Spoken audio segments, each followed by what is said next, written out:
तो दोस्तों आज की बड़ी खबरें मुख्य ताज़ा समाचार लेके आपके चलिए खबर शुरू करते हैं। उससे पहले चैनल को अब तक सब्सक्राइब ना किया हो तो फटाफट चैनल सब्सक्राइब कर दे, लाइक कर दे, शेयर कर दे ताकि इसी तरह खबर आप हर रोज देख सके। चलिए शुरू करते हैं आज की पहली बड़ी खबर। बंगाल चुनाव में एक भी सीट न जीत पाने के बाद अब कांग्रेस पार्टी संसद में बीजेपी को घेरने के लिए मुख्यमंत्री ममता बनर्जी से करीबी बनाने पर विचार कर रही है। माना जा रहा है कि कांग्रेस अध्यक्ष सोनिया गांधी जल्द ही लोकसभा में पार्टी के नेता अधीर रंजन चौधरी को पद से हटा सकती है। इस कदम को संसद के मानसून सत्र से पहले कांग्रेस पार्टी के लिए किए जा रहे कई बदलाव का हिस्सा माना जा रहा है। आपको बता दें कि इंडियन एक्सप्रेस की खबर के मुताबिक चौधरी को पद से इसलिए भी हटाया जा सकता है ताकि तृणमूल कांग्रेस से दूरी घटाई जा सके और संसद में बीजेपी और मोदी सरकार के खिलाफ मजबूती से अभियान चलाया जा सके।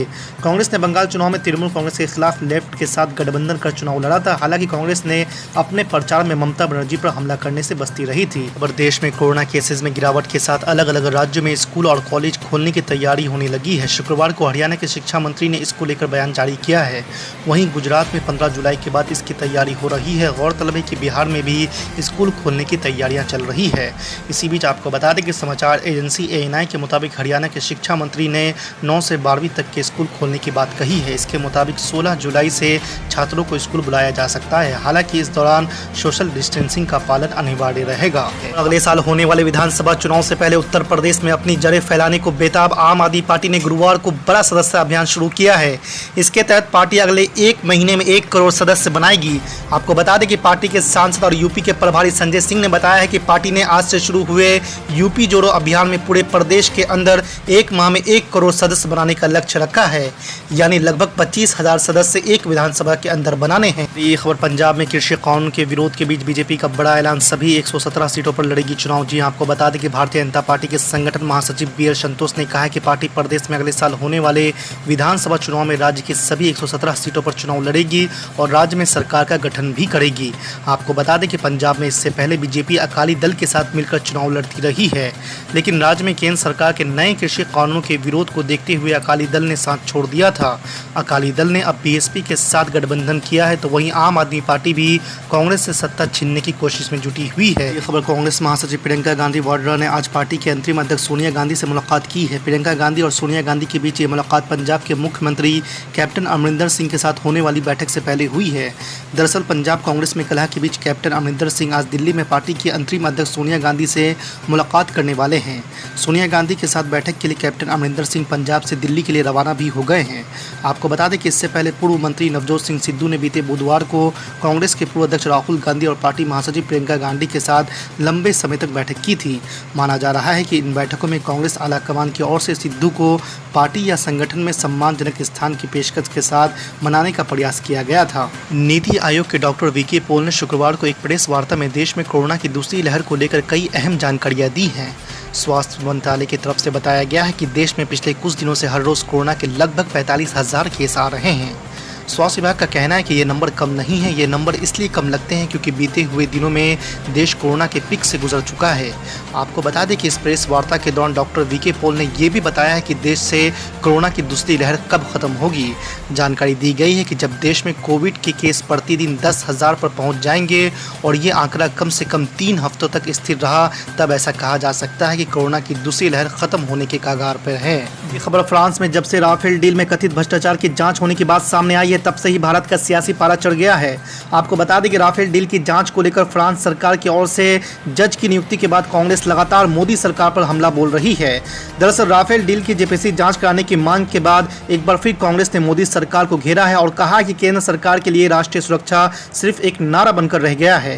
कांग्रेस नेता ने कहा कि दारी में एक नहीं कई तिनके हैं। आपको बता दें कि भारतीय वायुसेना के लिए राफेल जेट खरीदने के लिए फ्रांसीसी निर्माता डसोल्ट एविएशन के साथ सौदे पर केंद्र सरकार के सबसे कड़ी आलोचना करने वाले कांग्रेस पार्टी के राष्ट्रीय प्रवक्ता पवन खेरा ने रविवार को प्रेस कॉन्फ्रेंस में कहा है कि आज़ादी के बाद से सभी केंद्र सरकारों ने राष्ट्रीय सुरक्षा को एक गंभीर मुद्दा माना है और इसका राजनीतिकरण करने से परहेज किया है। मोदी सरकार ने भी कहा है कि राष्ट्रीय सुरक्षा सर्वोपरि है और कोई समझौता नहीं होना चाहिए, मगर जब बात अपने उद्योगपति मित्रों की जेब भरने की आती है तो पिछले 7 वर्षों से उनकी प्राथमिकता क्रोनी कैपिटलिज्म रही है। उत्तर प्रदेश विधानसभा चुनाव 2022 को लेकर सियासी सरगर्मियां शुरू हो गई है। यूपी चुनाव में असदुद्दीन ओवैसी की पार्टी ऑल इंडिया मजलिस इत्तेहादुल मुस्लिमीन की एंट्री ने सियासी खलबली और बढ़ा दिया है। असदुद्दीन ओवैसी की पार्टी की ओर से एक वीडियो जारी किया गया जिसमें ओवैसी कह रहे हैं कि योगी आदित्यनाथ को दोबारा उत्तर प्रदेश का मुख्यमंत्री नहीं बनने देंगे। अब असदुद्दीन ओवैसी के इस चैलेंज पर यूपी के मुख्यमंत्री योगी आदित्यनाथ ने 2022 में प्रदेश में बीजेपी की सरकार बनने का दावा करते हुए कहा है कि हम उनका चैलेंज स्वीकार करते हैं। आपको बता दें कि समाचार ANC-ANI के मुताबिक मुख्यमंत्री योगी आदित्यनाथ ने कहा है कि असदुद्दीन ओवैसी हमारे देश के एक बड़े नेता है। अगर उन्होंने बीजेपी को 2022 के विधानसभा चुनाव के लिए चुनौती दी है तो बीजेपी के कार्यकर्ता उनकी चुनौती को स्वीकार करते हैं। इसमें कोई शक नहीं है कि 2022 में उत्तर प्रदेश में बीजेपी की सरकार बनेगी, ऐसा योगी नाथ ने कहा है। और कर्ब में अपनी जिंदगी गुजार रहे, मगर मैं आपको ये बात बताने आया हूं कि याद रखो मेरे अजीज दोस्तों और बुजुर्गों, इस मुल्क और इस मुल्क के संविधान को बचाने के लिए हमको अपनी जान के नजराने भी देना पड़े तो हम देते रहेंगे। अगर हमको अपनी जान कुर्बान करना पड़ा तो यकीनन इंशाअल्लाह ताला अगर मैं आप एक खून का खतरा बहाएंगे, मैं आपसे वादा कर रहा हूं कि मैं हमेशा अल्लाह से दुआ करता हूं कि अल्लाह तो मुझे जब तक इस दुनिया में जिंदा रखेगा मुझे ऐसी जिंदगी दे कि दमे वापसी तक मैं तेरे सामने सजदा करूं, इख्तिदार की कुर्सियों पर बैठने वालों के सामने अपने सर को ना झुकाऊं। मैं हमेशा अल्लाह से दुआ करता हूं कि रब्बे करीम आप मुझे जब तक जिंदा रखेंगे मेरी जबान आपके जिक्र से तर होती रहे।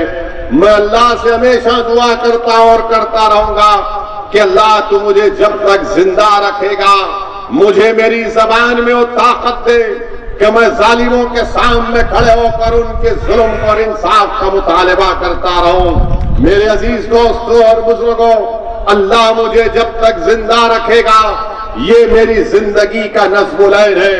अल्लाह मुझे जब तक जिंदा रखेगा मैं अल्लाह से दुआ करता हूं कि या अल्लाह मुझे अपने हबीब मोहम्मद मुस्तफा सल्लल्लाहु अलैहि वसल्लम के दर का कुत्ता बनाकर रख। या अल्लाह मुझे ऐसा कुत्ता बनाकर रख जो कभी भी मजलूमों के जालिमों अगर जुल्म करे तो मैं उनके खिलाफ आवाज उठाऊं। मैं हमेशा अल्लाह से दुआ करता हूं कि अल्लाह अगर तू मुझे मौत दे तो शहीद की मौत दे, ताकि मैं आज तेरी जिंदगी जो तूने मुझे दी है अल्लाह की नेमतों का शुक्रिया मैं अदा नहीं कर सकता। कौन कौन सी नेमत का मैं अल्लाह का शुक्र अदा करूं। और मेरी अल्लाह से यही दुआ है कि अल्लाह मुझे जब तक जिंदा रखेगा मैं बेखौफ होकर बगैर किसी के डर से या बगैर किसी के सामने अपने सर को झुकाकर, क्योंकि हम अगर सर झुकाते हैं तो सिर्फ रब्बे कायनात के आगे सर झुकाती है। मैं आपको ये तयक़ुन देने आया हूं कि ये मेरी जिंदगी का नज़्म-उल-ऐन है।